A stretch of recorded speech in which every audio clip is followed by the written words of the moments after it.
Hello friends, welcome to UPSC Niti. ये है हमारा डेली क्विज फॉर यूपीएससी और आज है 19 मार्च 2017।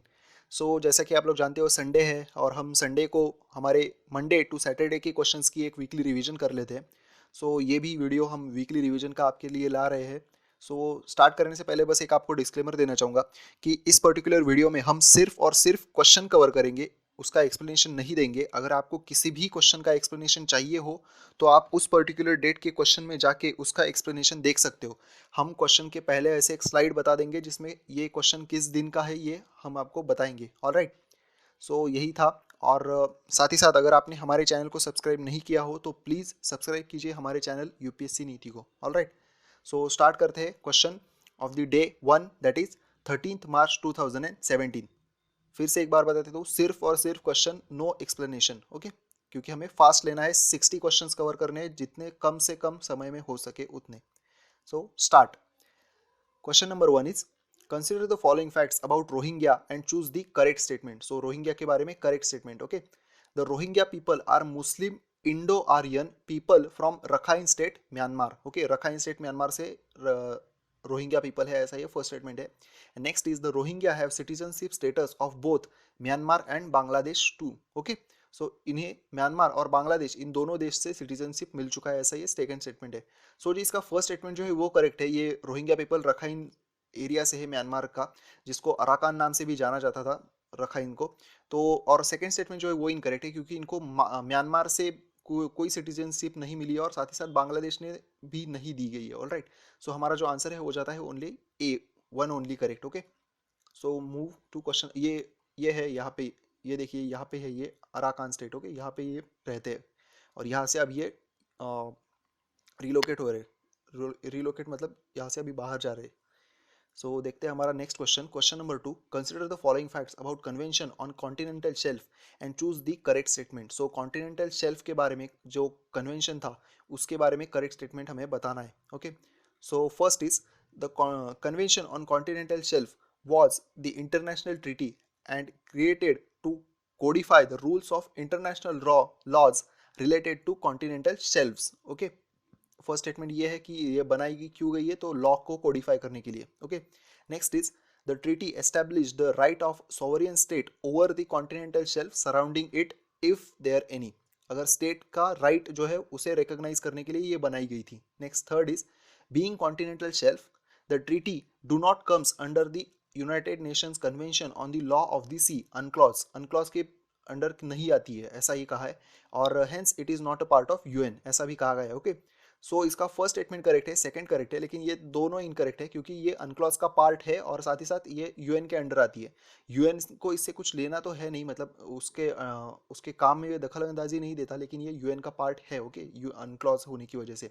हमारा आंसर जो है that is 1 and 2 only. Okay, correct statement. देखते हैं question number 3। Question number 3 is consider the following facts about Commission of Railway Safety and choose the incorrect statement. Okay, incorrect statement हमें यहाँ पे बताना है। Commission for Railway Safety is government agency of India subordinate to Ministry of Civil Aviation. Civil Aviation. Okay. Next is the Commission is Rail Safety Authority in India is directed by the railway act 1989। Okay, 1989 के act से ये commission जो है वो authority मिलता है। Okay, next is the agency investigate rail accidents and head office is in Lucknow. इसका head office जो है वो लखनऊ में, ऐसा कहा गया है। इसके जो है ना वो तीनों स्टेटमेंट सही है। ये मिनिस्ट्री ऑफ सिविल एविएशन के अंडर आता है, ये हमें गलत लग सकता है, लेकिन ये तीनों स्टेटमेंट जो है वो सही है। इस वजह से हमारा आंसर जो है वो नन इनकरेक्ट। ओके, इनकरेक्ट पूछा है तो नन। ओके, क्वेश्चन नंबर 4 देख लेते हैं। Because of the threats to human health and the environment, a global ban on manufacture of use of endosulfan was negotiated under। तो एंडोसल्फान का ban किस convention से आता है, तो इसका आंसर है Stockholm convention. Alright, next question देख लेते हैं। Question number 5, consider the following facts about monkey fever and choose the correct statement. Monkey fever के बारे में हमें करेक्ट स्टेटमेंट बताना है। It is also known as Kyasanur forest disease. ये बात सही है, इसको इस नाम से जाना जाता है। Next is it is endemic to South Asia. Third is the disease is caused by bacteria, and next is the disease was first reported in Karnataka, India in March 1957। जी इसका फर्स्ट स्टेटमेंट सही है, जैसे मैंने कहा। ये second statement भी सही है कि ये एंडेमिक है साउथ एशिया के लिए। थर्ड स्टेटमेंट जो है वो इसका इनकरेक्ट है, क्योंकि ये बैक्टीरिया से नहीं होता, तो फ्लैवीवायरस फ्लैवीवायराइडी इसका जो वायरस होता है उस वजह से ये मंकी फीवर होता है। एंड लास्ट स्टेटमेंट जो है वो भी करेक्ट है कि ये इसको सबसे पहले रिपोर्ट कर्नाटका में 1957 में किया गया था। ऑलराइट, सो हमारा आंसर हो जाता है 1, 2 एंड 4 करेक्ट। देखते हैं हमारा question number 6। Consider the following about removal procedure of chief justice of India. CGI की रिमूवल प्रोसेस के बारे में हमें पूछा गया है और कौन सा करेक्ट है ये पूछा है। ऑलराइट, सो इसके देख लेते हैं। द जज of a Supreme Court may be removed from his current office by order of president. Okay, ये बात सही है, ऑर्डर ऑफ प्रेसिडेंट से निकाले जा सकते हैं। Then there are only 2 grounds of removal, incapacity और पेव्ड मिसबिहेवियर। ओके, तो ये बात भी सही है, इनकैपेसिटी और मिसबिहेवियर हो तो ही ऐसे ऑर्डर ऑफ प्रेसिडेंट इससे निकाले जा सकते हैं। ओके, मतलब ये दोनों स्टेटमेंट एक साथ है, मतलब इम्पीचमेंट होगा और ये ऐसे मतलब सीक्वेंस है। सो फार नो जज of the Supreme Court has been removed by impeachment. ये बात भी सही है, आज तक किसी भी जज को इम्पीचमेंट प्रोसेस से रिमूव नहीं किया गया है। And next is the procedure for removal of जजेस इज रेगुलेटेड बाय द जज इंक्वायरी एक्ट 1968। ये बात भी सही है, तो हमारा आंसर जो है वो ऑल करेक्ट है। ऑलराइट, देखते हैं हमारा question number 7। Consider the following about जिका वायरस। जिका Zika is primarily spread by the male Aedes aegypti mosquito. Next is its name comes from Zika forest of Uganda.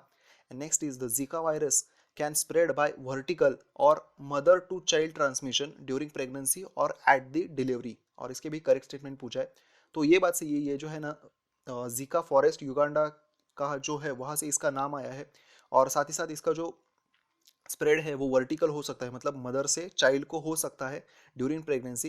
लेकिन इसका फर्स्ट स्टेटमेंट जो है वो इनकरेक्ट है। एक छोटी सी बात है जो इसमें इनकरेक्ट है, ये जो एडिस इजिप्टी मॉस्किटो है ये मेल नहीं फीमेल होना चाहिए। ऑलराइट, सो हमारा आंसर है वो है सी, 2 एंड 3। देखते हैं हमारा question number 8। What is hyperloop. So hyperloop क्या है, जो हमने कल एक क्वेश्चन किया था इलॉन मस्क का, उनकी कंपनी के अंदर आता है ये। It is a system where magnetically levitating capsules are sent at high speed. Alright, मतलब कि ऐसी कैप्सूल होती है जो बहुत हाई स्पीड से एक जगह से दूसरी जगह ट्रैवल कर सकती है। It is called as hyperloop. Question number 9 is government of India launched national programme for prevention and control of cancer, diabetes, cardiovascular diseases and stroke with integration of Ayurveda, homeopathy and Unani. It comes under, कौन सी ministry के under आता है ये ऐसा जो integration किया है वो, तो ये आता है मिनिस्ट्री ऑफ आयुष के under. Alright, ministry of Ayush, that is Ayurveda, yoga and naturopathy, यूनानी, सिद्धा एंड होम्योपैथी, ये इसका फुल फॉर्म है आयुष का। देखते हैं हमारा question number 10। Theyyam is a concern with, तो थय्याम ये जो रिलीजियस एक्टिविटी ये किससे कंसर्न करती है, तो इसका आंसर है ए, केरला।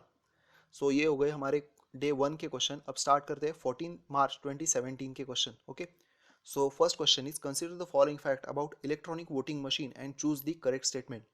ईवीएम के बारे में हमें करेक्ट स्टेटमेंट बताना है। ओके, तो EVM are being used in Indian general and state elections to implement electronic voting in total since 2004 elections। मतलब 2004 से पूरी तरह से सभी जगहों पे ये यूज करने लगे स्टेट और जनरल इलेक्शन में, इंडियन जनरल इलेक्शन में। ओके, ऐसा फर्स्ट क्वेश्चन फर्स्ट स्टेटमेंट है। Next is after ruling of Delhi high court and supreme court and demands from various political parties, election commission decided to introduce EVM with VVPAT, voter verified paper audit trial. Okay, system. तो high court और Delhi court के बाद, Delhi high court और supreme court और parties के कहने के बाद इलेक्शन कमीशन ने वीवीपैट जो है वो सिस्टम अपनाई है, ऐसा ये सेकंड स्टेटमेंट है। और थर्ड कहा है the EVMs were commission by ECI in collaboration with electronics corporation of India limited.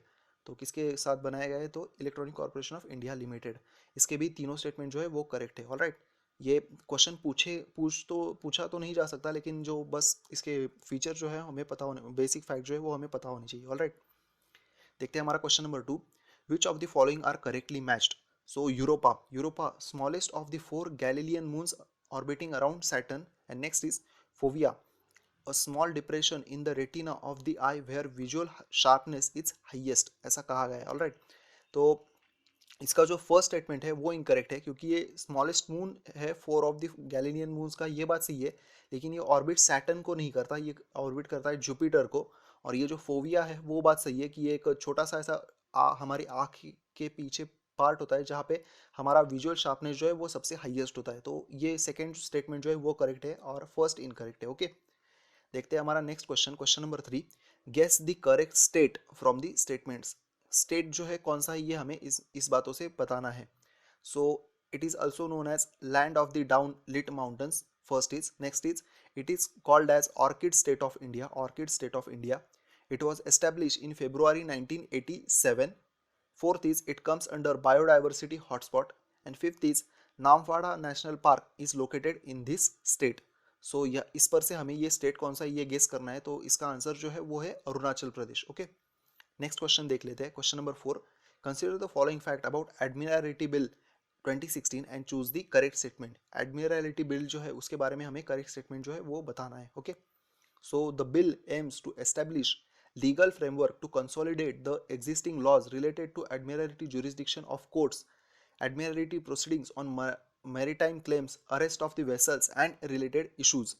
मतलब अगर किसी भी वेसल के बारे में कुछ भी कंट्रोवर्सी हो जाती है तो ये उसको रिजॉल्व करने के लिए ये प्रावधान किया गया है एडमिरलिटी बिल में, ऐसा फर्स्ट स्टेटमेंट है। And next is the bill confers admiralty jurisdiction on high courts located in the coastal state of India and this jurisdiction extends up to the territorial waters। तो जी इनके दोनों statement जो है वो correct है। ये recently bill जो है वो पार्लियामेंट में लोकसभा में पेश किया गया था। सो इसके आंसर जो है वो है सी 1 एंड 2 करेक्ट। देखते हैं question number 5। Consider the following facts about national crime records bureau NCRB and choose the correct statement. NCRB के बारे में correct statement. Okay, so first statement is NCRB is an Indian government agency responsible for collecting and analyzing crime data as defined by IPC, Indian penal code. Indian penal code में crime data जो कहा गया है इसको record करने का और collection करने का, एनालिसिस करने का काम जो है वो NCRB करती है। ऐसा फर्स्ट है। Second is it is headquartered in New Delhi and third is it is part of ministry of home affairs. Okay, so इसके भी तीनों स्टेटमेंट सही है, इस वजह से हमारा आंसर जो हो जाता है डी ऑल करेक्ट। अब देखते हैं हमारा question number 6। The discretionary power of governor in India are as. So discretionary power कौन कौन सी इसमें ये हमें बताना है। Appointment of chief minister when no party has a clear cut majority in the state legislative assembly. Next is dissolution of state legislative assembly if the council of minister has lost his majority. Third is giving assent to the bill. Next is dismissal of council of minister when it cannot prove the confidence of the state legislative assembly. सो इसकी जो है ना वो first correct है, that is ये appointment करते हैं chief minister को अगर क्लियर कट मेजोरिटी नहीं हो तो। Okay, so first is correct. ये डिसोल्यूशन भी कर सकते हैं चाहे तो अगर मेजोरिटी लॉस्ट हो जाए मिनिस्टर से तो ये डिसोल्यूशन कर सकते हैं, ये बात भी सही है। और साथ ही साथ ये फोर्थ स्टेटमेंट भी करेक्ट है, dismissal of the council of minister when it can not prove confidence. मतलब अगर किसी भी मिनिस्टर वो मिनिस्टर का कॉन्फिडेंस नहीं रहे, मिनिस्टर में कॉन्फिडेंस नहीं रहे तो इसका डिसमिसल कर सकते हैं। ये डिस्क्रिशनरी पावर है, लेकिन बिल को एसेंट करना चाहिए वो इनकी डिस्क्रिशनरी पावर में इंक्लूड नहीं होता है। सो हमारा आंसर है C 1, 2 and 4। So seventh question is the de jure head of the state government is. So इसका आंसर है गवर्नर जो होते हैं वो डी जूरी हेड होते हैं। ओके, इसके हमने बाकी भी कुछ फैक्ट्स है वो रेगुलर वीडियो में बता दिए हैं, आप अगर चाहे तो फिर से देख सकते हो। देखते हैं हमारा question number 8। The electoral college for the election of the president consist of. तो प्रेसिडेंट के इलेक्शन में कौन कौन इंक्लूड होते हैं ये हमें क्वेश्चन में पूछा गया है। So first is the elected members of both the houses of parliament, दोनों हाउस जो होते हैं उनके elected members. Next is the elected members of the legislative assembly of the state, elected members of legislative assemblies. Okay, next is nominated members of the either house of the parliament and last is the elected members of the state legislative assembly. मतलब इसमें क्या क्या हमें cover करना है, तो first जो है वो करेक्ट है, जो इलेक्टेड मेंबर्स होते हैं बोथ द हाउसेस के वो बात वो प्रेसिडेंट के इलेक्शन में पार्ट लेते हैं, ये बात सही है।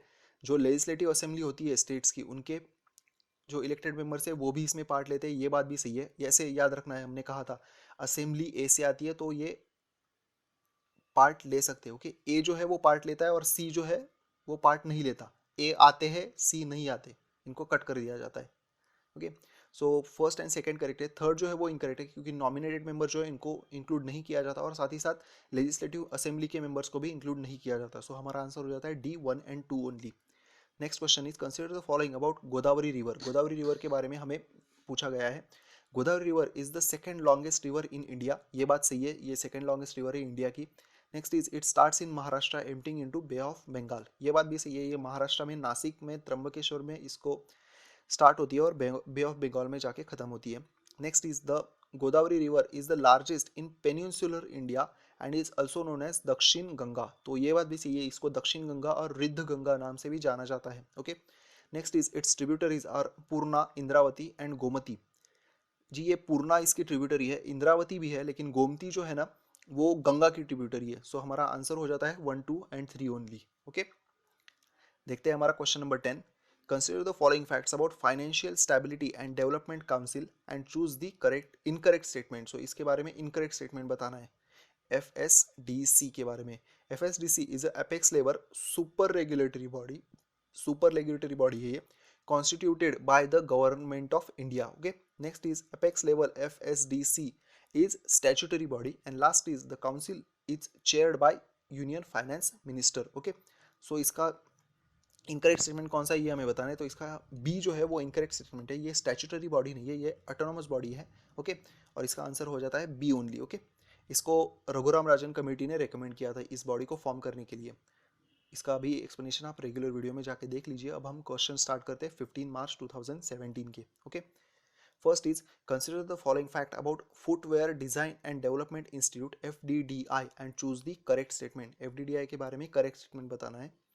The FDDI is an educational institute to be established in 2017. Next is FDDI is an educational institute headquartered in Noida, Uttar Pradesh. Next is FDDI is proposed to be declared as Institute of National Importance soon. सो जी इसका second statement correct है कि ये FDDI जो है वो नोएडा उत्तर प्रदेश में स्थित है, इसका हेडक्वार्टर जो है वो। और साथ ही साथ FDDI को ये बिल जो है ये इसमें ये प्रावधान किया गया है कि इसको नेशनल इंपॉर्टेंस का दर्जा देना चाहिए। तो सेकंड और थर्ड स्टेटमेंट जो है वो करेक्ट है। फर्स्ट इनकरेक्ट है क्योंकि ये ऐसी कोई नई इंस्टीट्यूट नहीं स्थापित करने वाले, ये ऑलरेडी 1986 से ये गठित कर दी चुकी है। ओके, सो आंसर हो जाता है C, 2 एंड 3 ओनली। देखते हैं हमारा question number 2। Consider the following fact about inter state water dispute and choose the correct statement. Inter state water dispute के बारे में correct statement. Okay, so first is the Interstate Water Dispute Act 1956 was enacted to deal with the interstate water dispute. Next is the members of the tribunal are appointed by Chief Justice of India and last is interstate water dispute comes under the original jurisdiction of Supreme Court. सो जी इसका first statement correct है, ये act है और इसके under ये form किया जाता है। नेक्स्ट इज इसके अपॉइंटमेंट जो होते हैं वो CGI द्वारा किए जाते हैं, ये बात भी करेक्ट है। लेकिन थर्ड जो है वो इनकरेक्ट है, ये ओरिजिनल ज्यूरिसडिक्शन में नहीं आता। मतलब इंटरस्टेट अगर कोई डिस्प्यूट हो तो हम डायरेक्टली सुप्रीम कोर्ट के पास नहीं जा सकते, ट्राइब्यूनल का डिस्कशन, ट्राइब्यूनल का जो रिजल्ट होगा उस पर अगर स्टेट को कोई प्रॉब्लम हो तो फिर वो सुप्रीम कोर्ट के पास जा सकते हैं। सो हमारा आंसर है B, 1 and 2 only. Question number 3 is Which of the following commission's recommendation are related to water dispute? Okay, water dispute के बारे में कौन से कमीशन ने कुछ recommendations दिए हैं? So first is Sarkaria commission and next is Balwant Rai Mehta committee. So 1 जो है वो करेक्ट है, सरकारिया जो कमीशन है उन्होंने रिकमेंडेशन किया था अगर कोई भी स्टेट ने ऐसे रिक्वेस्ट करता है कि हमें इंटरस्टेट वाटर ट्रिब्यूनल चाहिए तो 1 साल के अंदर गठित करना होगा सरकार सेंट्रल गवर्नमेंट को, ऐसा ये इन्होंने प्रावधान रिकमेंडेशन किया था। और ये बलवंत राय मेहता कमेटी जो है वो PRI के बारे में थी, पब्लिक पंचायती राज इंस्टीट्यूशंस के बारे में। सो हमारा आंसर है 1 only. Okay, next question is question number 4। In India the council of minister have which type of responsibilities. कौन सी रिस्पॉन्सिबिलिटी होती है, ये करेक्ट स्टेटमेंट चूज करना है। ओके, सो इंडिविजुअल रिस्पॉन्सिबिलिटी, हाँ जी हाँ ये होती है। नेक्स्ट इज लीगल रिस्पॉन्सिबिलिटी, नहीं लीगल रिस्पॉन्सिबिलिटी नहीं होती।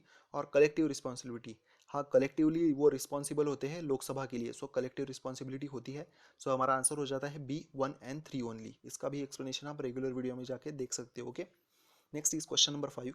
The global conference on vision zero is related to. तो ये जो कॉन्फ्रेंस है ये किससे रिलेट करता है, तो इसका आंसर है occupational safety and health situation. Okay, occupational safety and health situation is related to vision zero.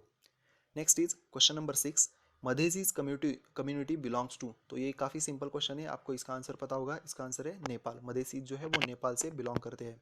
इसका भी हमने डिटेल एक्सप्लेनेशन लिया था और ये मदेसी इश्यूज जो है वो भी अच्छे से कवर किया था, आप रेगुलर वीडियो में जाके देख सकते हो। ओके, सो देखते हैं हमारा next question, question number 7। Consider the following facts about appointment of chief minister. Chief minister के अपॉइंटमेंट के बारे में हमें करेक्ट स्टेटमेंट जो है वो बताना है। Okay, a person who is not a member of a state legislature can be appointed as chief minister. हाँ भाई, ये बात सही है कि अगर वो किसी भी मेंबर नहीं हो तो भी इनको अपॉइंट किया जा सकता है, लेकिन उनको 6 महीने में किसी एक जो होगा दोनों में से, आइदर लेजिस्लेटिव असेंबली या फिर लेजिस्लेटिव काउंसिल, दोनों में से एक का मेंबर बनना पड़ेगा। And next is the constitution requires that a person must prove his majority in legislative assembly before he is appointed as a chief minister. So ये बिफोर नहीं है, ये आफ्टर भी कर सकते हैं, तो हमारा आंसर हो जाता है वन ओनली। ओके, करेक्ट जो है वन ओनली, आफ्टर कर सकते हैं। Okay, next is question number 8। Consider the following fact about new land use policy of Mizoram. Mizoram की पॉलिसी जो आई है, न्यू लैंड यूज पॉलिसी, उसके बारे में हमें करेक्ट स्टेटमेंट बताना है। So first is to put an end to wasteful shifting cultivation. जी जो जूम जूम कल्टिवेशन होता था उसके बारे में ये है कि इनको ख़त्म करना है। Next is to ensure that the farmers had a land of their own so that they can each pursue a permanent means of livelihood after under agriculture। so ये बात भी सही है, second. Next is it is set up to marketing infrastructure, to set up up market infrastructure, ये बात भी सही है, इंफ्रास्ट्रक्चर जो है वो सेटअप करने के लिए ये पॉलिसी लाई गई है। And next is to provide loans to farmer at low rates. जी ऐसा कुछ प्रावधान किया नहीं गया है कि फार्मर्स को लोन देना है इसमें। सो हमारा आंसर हो जाता है बी, 1, 2 एंड 3 इसके करेक्ट स्टेटमेंट है। ओके, देखते हैं हमारा क्वेश्चन नंबर 9। थर्ड क्या है, ऐसा ये क्वेश्चन है, तो थर्ड क्या है, it is a United states army anti ballistic missile system. US की एक एंटी बैलिस्टिक मिसाइल सिस्टम है थर्ड। ओके, इसका भी हमने एक आपको जीआईएफ इमेज भी दिखाई थी, रेगुलर वीडियो में आप जाके देख सकते हो। Next is question number 10। Mission fingerling is related to. So ये मिशन फिंगरलिंग किससे रिलेट करता है, ब्लू रिवोल्यूशन से। ओके, इसका भी हम आपके रेगुलर वीडियो में जाके देख सकते हैं एक्सप्लेनेशन। सो जी अब स्टार्ट करते हैं 16 मार्च 2017 के question. So first question is uranium reserve in India can be found at. So जी इसका आंसर है, डायरेक्टली बता देता हूँ, कडप्पा जो है वहाँ पे यूरेनियम रिजर्व्स मिलते हैं, और साथ ही साथ गुंटूर जो है वहाँ पे भी यूरेनियम रिजर्व्स मिलते हैं। रानीगंज जो है यहाँ पे यूरेनियम रिजर्व्स नहीं, यहाँ पे कोल मिलता है। ओके, कोल रिजर्वायर्स है यहाँ पे। देखते हैं हमारा question number 2। Okay, question number 2 is consider the following facts about atomic energy commission of India and choose the correct statement. Atomic energy commission जो है उसके बारे में करेक्ट स्टेटमेंट हमें चूज करना है। So first is the atomic energy commission is a governing body of the Department of Atomic Energy. Okay. Next is the DAE is under the direct charge of Prime Minister. Prime Minister के direct charge में है ये. Next is the Atomic Energy Commission was set up in August 1948 to look after the atomic energy activities in country. सो इसके तीनों statement जो है वो correct है। सो आंसर हो जाता है हमारा डी, ये गवर्निंग बॉडी है under department of atomic energy, ये प्राइम मिनिस्टर के डायरेक्ट कंट्रोल में आती है और अगस्त 1948 में इसको सेटअप किया गया था। सो देखते हैं हमारा question number 3। Scotland is a part of. तो ये एक मतलब जस्ट फैक्चुअल क्वेश्चन है, आपको बताना था कॉन्सेप्चुअल क्लियरिटी के बारे में। स्कॉटलैंड जो है वो यहाँ पे आता है, ये है, और ये जो पार्ट है वो दोनों का, मतलब ग्रेट ब्रिटेन और यूनाइटेड किंगडम दोनों का ही पार्ट है। सो हमारा आंसर है C, A and B only, A and B both. तो ये जो है ना, इंग्लैंड, वेल्स और Scotland, that is England, Wales and Scotland, इनको कंबाइन करके ग्रेट ब्रिटेन कहा जाता है। और यहाँ पे नदर्न आइलैंड है, ये नॉर्दर्न आइलैंड। सो अगर ये चारों को मिलाया जाए, तो इसको कहते हैं यूके। ओके, और यहाँ पे है ये आयरलैंड। ओके, सो आंसर है सी। देखते हैं हमारा question number 4। India's largest floating solar photovoltaic PV plant has been installed in which state. तो ये कहाँ पे इंस्टॉल किया गया है, इसका आंसर है सी, केरला। ये ऐसा है, ये सिर्फ एक डेमो है, ये बहुत बड़ा है। ओके, केरला में ये स्टार्ट किया गया है। नेक्स्ट इज हुनर से रोजगार तक HSRT programme is related to which ministry. तो इसका आंसर है टूरिज्म मिनिस्ट्री। ओके, ये ऐसे याद रखना है, अतुल्य भारत, हुनर से रोजगार तक। Okay, next question is question number 6। Which Indian airport has been awarded as the prestigious Skytrax Award for Best Regional Airport in India and Central Asia? So India और सेंट्रल एशिया में बेस्ट रीजनल एयरपोर्ट का award Skytrax award किसे मिला है, तो इसका answer है Kempegowda international airport, Bengaluru. Okay, Bengaluru में जो एयरपोर्ट है उसको ये अवार्ड मिला है। जी ये क्वेश्चन कितना इंपॉर्टेंट है ये तो हमें पता नहीं, लेकिन स्काई ट्रैक्स के बारे में हमने इन्फॉर्मेशन बताई थी, वो रेगुलर वीडियो में आप जाके देख सकते हो। Okay, so question is next is question number 7, consider the following facts about election commission of India and choose which is correct. So correct कौन सी ये बतानी है। तो जी मैं अब डायरेक्टली हमको आंसर बता देता हूँ, ये जो इनकरेक्ट है ये है। Okay, the commission has the power to disqualify a candidate who has failed to lodge a complaint of his election expenses within the time and in the manner prescribed by law। Okay, so अगर commission जो है वो किसी को disqualify कर सकता है अगर उन्होंने उनका इलेक्शन एक्सपेंसेस जो है वो बताया नहीं गया हो तो। जी ये लॉज एंड अकाउंट है। ओके, कंप्लेंट नहीं, मैंने अगर कुछ गलती से बोल दिया हो तो। नेक्स्ट क्वेश्चन की तरफ मूव करते। सॉरी मैंने वो पिछला क्वेश्चन जो है उसके सिर्फ और सिर्फ मेन जो हमारा आंसर है वही कवर किया है, आप बाकी चाहे तो पढ़ सकते हो। देखते हैं हमारा question number 8, consider the following about corals. Corals के बारे में हमें करेक्ट स्टेटमेंट बताना है। दे typically live in compact colonies of many identical individual polyps। Next is most corals obtain the majority of their energy from nutrients from zooxanthellae। Next is most reefs grow in best warm, shallow, clear, sunny and agitated waters। ये बात भी सही है, मतलब तीनों statement जो है वो करेक्ट है। देखते हैं हमारा नेक्स्ट, दैट इज फोर्थ। तो ये इनकरेक्ट है। The corals grow near mouth of rivers and sea. River के जो माउथ होता है ना वहाँ पे मड होता है, इस वजह से ये ग्रो नहीं कर सकते, ये सिर्फ सी भी और वहाँ पे भी थोड़ा शैलो होना चाहिए। ओके, माउथ पे नहीं। सो आंसर है 1, 2 एंड 3 ओनली। सो अब देखते हैं हमारा क्वेश्चन नंबर 9। सो जी हमारा 9th क्वेश्चन देख लेते हैं। विच of the following is true about ties, TIES। The trade infrastructure for export scheme is a scheme to create export related infrastructure and boost the competitiveness of India's shipment। Next is the scheme replaces a centrally sponsored scheme that is assistance to state for creating infrastructure for the development and growth to of export। मतलब aside जो है इसको replace करने वाली है ties scheme, ऐसा ये कहा गया है।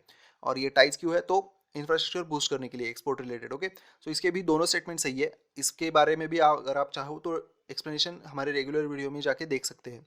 देखते हैं हमारा क्वेश्चन नंबर 10 अभी। Okay, question number 10 is which of the following statement is incorrect. Incorrect कौन सा ये हमें बताना है। ठीक है, इनकरेक्ट स्टेटमेंट बताना है। A minister belonging to Lok Sabha can take part in proceeding in Rajya Sabha. Okay, Lok Sabha का मिनिस्टर राज्यसभा की प्रोसीडिंग्स में पार्ट ले सकता है। जी हाँ, ये बात सही है। Okay, next is a minister belonging to Lok Sabha can take part in voting process of Rajya Sabha. जी वोटिंग प्रोसेस में पार्ट नहीं ले सकते लोकसभा के मिनिस्टर राज्यसभा में। ओके, मतलब second is incorrect. Third is a minister belonging to Rajya Sabha can take part in proceedings in Lok Sabha. जी हाँ, ये बात भी सही है, राज्यसभा के मिनिस्टर हो तो वो भी प्रोसीडिंग्स में पार्टिसिपेट कर सकते हैं। Next is a minister belonging to Rajya Sabha can take part in voting process in Lok Sabha. तो ये बात भी इनकरेक्ट है, क्योंकि वोटिंग में एक जो अपने खुद के ही हाउस में पार्टिसिपेट कर सकते हैं। सो इनकरेक्ट जो है वो है 2 एंड 4, और करेक्ट होते तो 1 एंड 3। करेक्ट होते तो 1 एंड 3, इनकरेक्ट है तो 2 एंड 4। ओके, और अगर कोई अगर पर्टिकुलर व्यक्ति हो जो मिनिस्टर तो है लेकिन राज्यसभा और लोकसभा दोनों का भी मेंबर नहीं है, तो उनको 6 महीने के अंदर मेंबरशिप भी लेनी पड़ेगी, और उस वक्त तक वो दोनों जो हाउस है वहां पे प्रोसीडिंग में पार्टिसिपेट कर सकते हैं, लेकिन दोनों हाउस में वोटिंग में पार्टिसिपेट नहीं कर सकते अगर वो मेंबर नहीं है तो किसी भी हाउस के। ओके, सो ये हो गए हमारे क्वेश्चन। स्टार्ट करते हैं 17 मार्च के question. First question is consider the following fact about कृषि उन्नति मेला 2017 and choose the correct statement. Okay, so first is Indian agriculture research institute has every year has been organizing Krishi Vigyan Mela Agriculture Science Fair since 1972। Next is it is organized to display and popularize the latest advancement in agriculture research in technology development among the farmers and end users। तो farmers और end users के लिए technology का जो है latest advancement ये show करने के लिए ऑर्गेनाइज किया जाता है, ऐसा सेकंड स्टेटमेंट है। Next is third statement. So third statement is this year Krishi Unnati Mela 2017 is being organized jointly by ICAR and next is NITI Aayog. सो जी इसका फर्स्ट स्टेटमेंट और सेकंड स्टेटमेंट जो है वो करेक्ट है, थर्ड इनकरेक्ट है, क्योंकि ये मेला जो है वो ICAR दैट इज सॉरी मैं इसका फुल फॉर्म भूल गया, मैं देखता हूँ और फिर से बताता हूँ। और जो है नीति आयोग ने नहीं, तो मिनिस्ट्री ऑफ एग्रीकल्चर और फार्मर वेलफेयर जो है उसने स्टार्ट किया है। ओके, तो हमारा आंसर हो जाता है 1 और 2 ओनली। ये बी जो है नीति आयोग जो है वो नहीं है, मिनिस्ट्री ऑफ एग्रीकल्चर है। और ICAR है, international Indian council of agriculture and research, जो हमारे स्वातंत्र पूर्व काल में ही स्टार्ट किया गया था। ओके, सो 1 और 2 है आंसर इसका। Next is question number 2, consider the following fact about coal bed methane. Coal bed methane के बारे में क्वेश्चन है। Assertion is coal bed methane is also called as sweet gas. And next is reason क्या है इसका, तो coal bed methane lacks hydrogen sulphide. Hydrogen sulphide नहीं होता, ऐसा ही है। सो आंसर है इसका both correct and R explains A. मतलब क्या, तो कोल बेड मीथेन जो है इसको स्वीट गैस कहते हैं। तो क्यों कहते हैं, इसमें हाइड्रोजन सल्फाइड नहीं होता है, इसलिए इसको स्वीट गैस कहते हैं। ऐसे ये क्वेश्चन था। ओके, सो देखते हैं हमारा question number 3, who have launched the vaccine safety net. Okay, vaccine safety net किसने लॉन्च किया है, तो WHO, ministry of health and AIIMS Mumbai Delhi. तो ऐसे दिया गया है, तो इसको सिर्फ WHO ने स्टार्ट किया है। ओके, WHO ने ये एक वेबसाइट है जो स्टार्ट की है। ओके, देखते हैं हमारा question number 4, consider the following facts about Deen Dayal Upadhyay Gram Jyoti योजना and choose the correct statement. Deen Dayal Upadhyay Gram Jyoti योजना के बारे में करेक्ट स्टेटमेंट बताना है। So it is a government of India scheme designed to provide continuous power supply to rural India. And next is the scheme replace the existing Rajiv Gandhi Gramin Vidyutikaran Yojana. तो ये बात सही है second. Third is the to ensure transparency in the implementation of the rural electrification program, Ministry of Power has launched a new app गर्व 2। Okay, तो इसके तीनों statement जो है वो करेक्ट है। रूरल इलेक्ट्रिफिकेशन के लिए स्कीम स्टार्ट की जा चुकी है, इसने इस स्कीम को रिप्लेस किया है और इसका मॉनिटरिंग और इम्प्लीमेंटेशन अच्छे से हो, ट्रांसपेरेंसी आए, इसके लिए मिनिस्ट्री ऑफ पावर जो है इसने ये गर्व ऐप जो है वो लॉन्च किया है। सो हमारा आंसर हो जाता है डी, ऑल करेक्ट। क्वेश्चन ये इसके बारे में यहाँ पे इसके ऑब्जेक्टिव्स दिए गए, वो आप चाहे तो पॉज करके पढ़ लीजिए। देखते हैं हमारा next question, what is fluorescence. Fluorescence के बारे में ट्रू क्या है ये हमें बताना है। ये ऐसा फ्लोरोसेंस होता है जो आपने बचपन में घर पे देखा होगा, घर के छतों पे वगैरह लोग यूज़ करते थे। तो फ्लोरोसेंस क्या है, इसका ऑल करेक्ट है, इसलिए हम डायरेक्टली आंसर देखते हैं। It is emission of light by substance that has absorbed light or other electromagnetic radiation. Electromagnetic radiation और लाइट अगर एब्सॉर्ब की है तो वो लाइट जो इसको इमिशन करते हैं बाद में, ये होता है fluorescence. Next is it is a form of luminescence. ये ल्यूमिनेसेंस का फॉर्म है, हाँ ये बात भी सही है। Next is emitted light has a longer wavelength. Longer wavelength याद रखना है, वेवलेंथ जो है वो बड़ी होती है और एनर्जी जो है वो कम होती है। एनर्जी कम होने की वजह से ये जो है ना वो बहुत देर रात तक ऐसे ग्लो करते थे। ओके, तो डी करेक्ट है इसका, all correct. Next is consider the following about Australia's great barrier reef. तो असर्शन दिया गया है, warm sea around the reef killed some of 2/3 of its 700 kilometre stretch of coral last year. मतलब warm temperatures की वजह से जो 700 kilometre का स्ट्रेच था कोलर का, उसमें से 2/3 जो है वो लास्ट ईयर मर चुके हैं, ऐसा ये फर्स्ट है। And next is warm water caused the coral to expel living algae triggering to calcify and turn white, the process known as bleaching।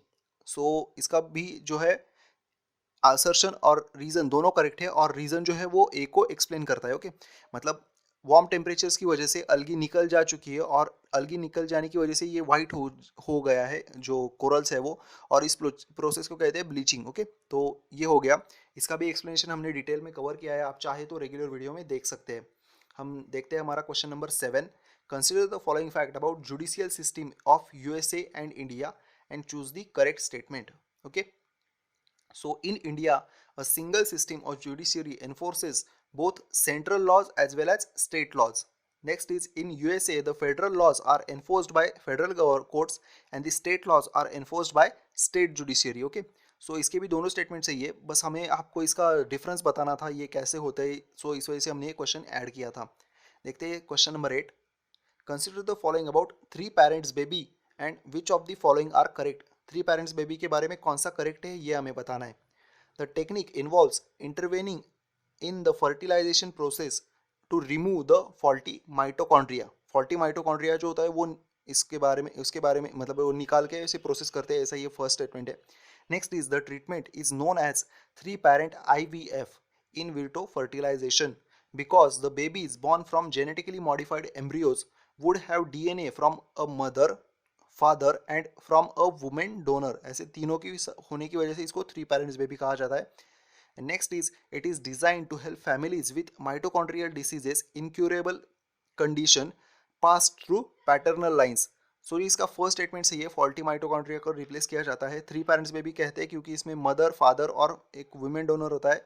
लेकिन जो थर्ड स्टेटमेंट है वो इनकरेक्ट है क्योंकि इसमें पैटर्नल लाइन नहीं मैटरनल लाइन से ये जो डिसीज है फॉल्टी माइटोकॉन्ड्रिया का वो ट्रांसमिट होता है एक जनरेशन से सेकेंड जनरेशन में. ओके, सो इसका आंसर जो है वो है 1 and 2 ओनली. इसको भी हमने डिटेल में एक्सप्लेन किया है. और साथ ही साथ ये एक बात देख लीजिए, यहाँ पे ऐसे होता है कि जो मदर होती है उनको फॉल्टी माइटोकॉन्ड्रिया जो है उसको रिप्लेस कर देते हैं. यहाँ पे ये पिता के जो स्पर्म है इसको ऐड कर देते और बाद में इस पूरे जो है ना उसको थर्ड विमेन के क्या कह सकते हैं उसमें ऐड करते और विमेन डोनर के जो जीन्स है वो निकाल लेते और फिर से इसको जो फर्स्ट विमेन है उसके उसके अंदर डाल देते हैं. ऐसा ये और फिर मतलब अब जो सिर्फ फॉल्टी माइटोकॉन्ड्रिया था वो चेंज हो गया इस प्रोसेस से. ऑलराइट, सो ऐसा ये 3 parents baby. Next is consider the following about anti-defection law and choose the correct statement. So first is resignation from the parent party would automatically result into his disqualification from assembly under the anti-defection law. So ये बात सही है. Next is a party may merge with another or two may form a new party if 1/3 of the member of the legislative party decide to merge with another party. सो इसका 1/3 नहीं है 2/3 है, इस वजह से हमारा आंसर जो होता है हो जाता है वो है ओनली 1 करेक्ट. ओके, ये फर्स्ट जो है वो करेक्ट है. अगर किसी ने रेजिग्नेशन दे दिया तो उसका डिस्क्वालिफिकेशन हो जा सकता है. देखते हैं क्वेश्चन लास्ट, ये बहुत ही इंपॉर्टेंट क्वेश्चन है, आप इसके बारे में अच्छे से पूरी इंफॉर्मेशन कलेक्ट कर लीजिए. Question number 10 is consider the following facts about the national health policy 2017 and choose the correct statement. National health policy जो है उसके बारे में करेक्ट स्टेटमेंट बताना है.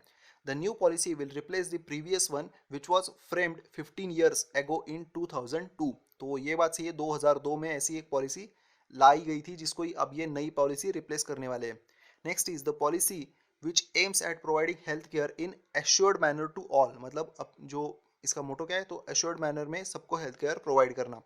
Next is it intend on gradually increasing the public health expenditure to 6% of GDP.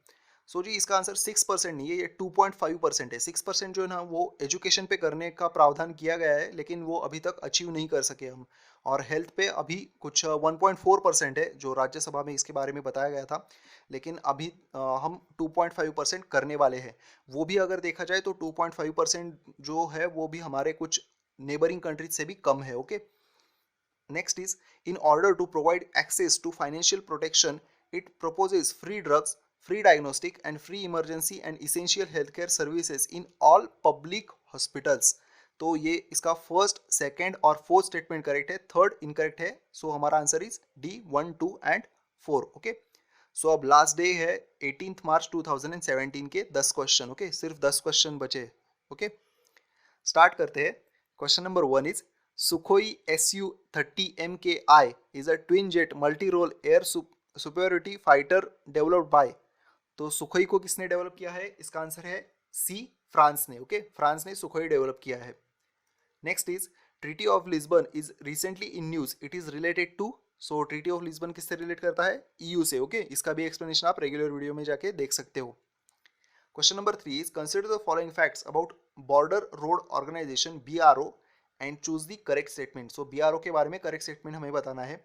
The border road organisation BRO develops and maintains road network in India's border area and friendly neighbouring countries और जो हमारे border area है वहाँ पे ये road develop करता है और मेंटेन करता है. Okay, next is currently the organisation maintains operation in neighbouring countries such as Afghanistan, Bhutan, Myanmar and Sri Lanka.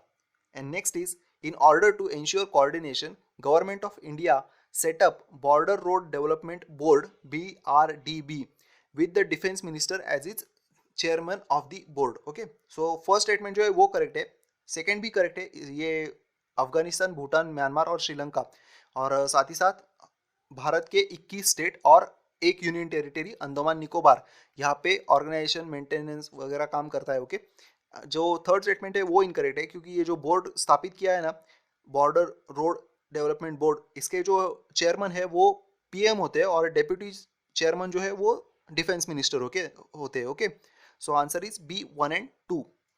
Move करते हैं next question, fourth question. Consider the following fact about arm forces tribunal and choose the incorrect statement. So arm forces के बारे में, arm forces tribunal के बारे में incorrect statement चाहिए।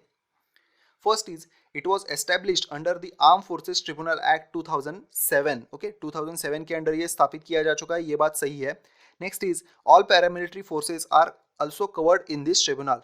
जी, all paramilitary forces जो है वो कवर नहीं की जा चुकी है। जो 1999 में लॉ कमीशन ने रिकमेंड तो किया था, लेकिन जो 2007 में इसका जो एक्ट बना उसमें ये प्रावधान नहीं किया गया, पैरामिलिट्री फोर्सेस इंक्लूड नहीं किए गए। सो इनकरेक्ट स्टेटमेंट हो जाता है B 2 only. Okay, question number 5 is 3-day interministerial Buddhist conference is held is at Rajgir is organized by. तो किसने ऑर्गेनाइज की है जी? मिनिस्ट्री ऑफ कल्चर जो है उसने ऑर्गेनाइज की है international Buddhist conference. Okay, international Buddhist conference जो है वो मिनिस्ट्री ऑफ कल्चर ने ऑर्गेनाइज की है। और साथ ही साथ इसके साथ कौन है? नवनालंदा महावीरा, ये एक डीम यूनिवर्सिटी है, उसने भी मतलब इन दोनों ने मिलकर ऑर्गेनाइज की है। ओके, नेक्स्ट क्वेश्चन देखते हैं हमारा, question number 6। Consider the following Buddhist council and which of the following are correct. So इनमें से करेक्ट कौन से मैचेस है ये हमें बताना है। Buddhist council, first Rajagriha, second Pataliputra, third Vaishali and last fourth at Kundalvan. Okay, so इसका फर्स्ट ऑन फोर्थ जो है वो करेक्ट है और सेकंड और थर्ड जो है ना वो स्वैप कर दिया गया है। सो आंसर है सी। इसके बारे में हमने आपको कल एक एक्सप्लेनेशन भी दिया था और इसका एक छोटा सा न्यूमोनिक भी बताया था। तो ये क्या था? Raj Vaishali Patil lives in Kundalvan. That is first जो है वो राजगृह में हुई है, सेकंड वैशाली में हुई, थर्ड जो है वो पाटलिपुत्र में हुई और लास्ट जो है वो कुंदलवन में हुई। ओके, ऐसे आप याद रख सकते हो इसे। देखते हैं हमारा question number 7। Which of the following statement is are correct. तो कौन सा स्टेटमेंट करेक्ट है ये हमें बताना है। First is no member of parliament shall be liable to any proceedings in any court in respect of anything said in parliament। Parliament में अगर कुछ भी कहा जाए तो उसको कोर्ट में नहीं ले जा सकते, ऐसा फर्स्ट स्टेटमेंट है। Next is house of parliament can try anyone or any case directly as a court of justice if required. Okay, तो ये स्टेटमेंट इनकरेक्ट है, सेकंड जो है वो इनकरेक्ट है। थर्ड देख लेते हैं, no member of parliament shall be liable to any proceedings in any court in respect of any vote given. यहाँ पे कुछ अगर कहा तो और यहाँ पे वोट दिया तो, ऐसा है डिफरेंस है। By him or her in any committee of the parliament, parliament की कमेटी में अगर कुछ वोट दिया जाए तो भी उनको कोर्ट में नहीं ले जा सकते, ऐसा ही है। तो फर्स्ट और थर्ड जो है वो करेक्ट है। देखते हैं हमारा next question number 8। Okay, question number 8 is consider the following facts about SpaceX and choose the correct statement. Correct statement बताना है। सो SpaceX is an Chinese aerospace manufacturer and space transport service company headquartered in Beijing, China. Next is it has developed Falcon 1 and Falcon 9 launch vehicle, both designed to be reusable. And next is the first private company to send spacecraft Dragon to international space station इन 2012। तो SpaceX इसमें से क्या है? तो जी हाँ, इसने 2012 में dragon spacecraft जो है वो इंटरनेशनल स्पेस स्टेशन में भेजने वाली ये पहली प्राइवेट कंपनी बन गई थी। ये थर्ड जो है वो करेक्ट है। सेकंड जो है वो भी करेक्ट है, फाल्कन 1 और फाल्कन 9 जो है वो इसके रीयूजेबल लॉन्च व्हीकल्स है। लेकिन फर्स्ट इनकरेक्ट है क्योंकि ये चाइनीज कंपनी नहीं है, ये यूरोपियन सॉरी USA की, अमेरिका की कंपनी है जिसका हेडक्वार्टर कैलिफोर्निया में है। ओके, सो आंसर हो जाता है C 2 and 3 ओनली। अब देखते हैं सेकंड लास्ट क्वेश्चन हमारा आज के रिवीजन का। Consider the following about the WHO's call for action and choose the correct. So WHO का कॉल फॉर एक्शन किससे रिलेटेड है, ऐसा क्वेश्चन है ये।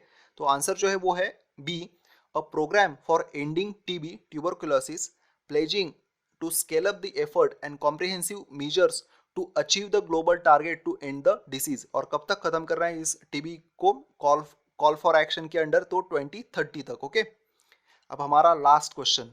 Recently, Delhi was in news. What is Delhi? DALY. Choose the correct statement. So DALY Delhi के बारे में correct statement हमें choose करना है. It is a measure for overall disease burden expressed as a number of years lost due to ill health, disability or early death. So जी ये बात सही है, ये एक measure है, index है जिसमें नंबर ऑफ ईयर जो है वो लॉस्ट कितने हुए इल हेल्थ, डिसेबिलिटी और अर्ली डेथ की वजह से, ये काउंट करते हैं। तो फर्स्ट स्टेटमेंट करेक्ट है। Next is it was developed in 1990 as a way of comparing overall health of and life expectancy of different countries. तो ये बात भी सही है, डिफरेंट कंट्रीज का हेल्थ और ओवरऑल लाइफ एक्सपेक्टेंसी जो है वो कंपेयर करने के लिए इसको इस इंडेक्स को बनाया गया था। सो इसके जो दोनों आंसर है वो करेक्ट है। ओके, सो आई होप ये जो रिवीजन वीडियो हो वो आपको हेल्पफुल रहा होगा।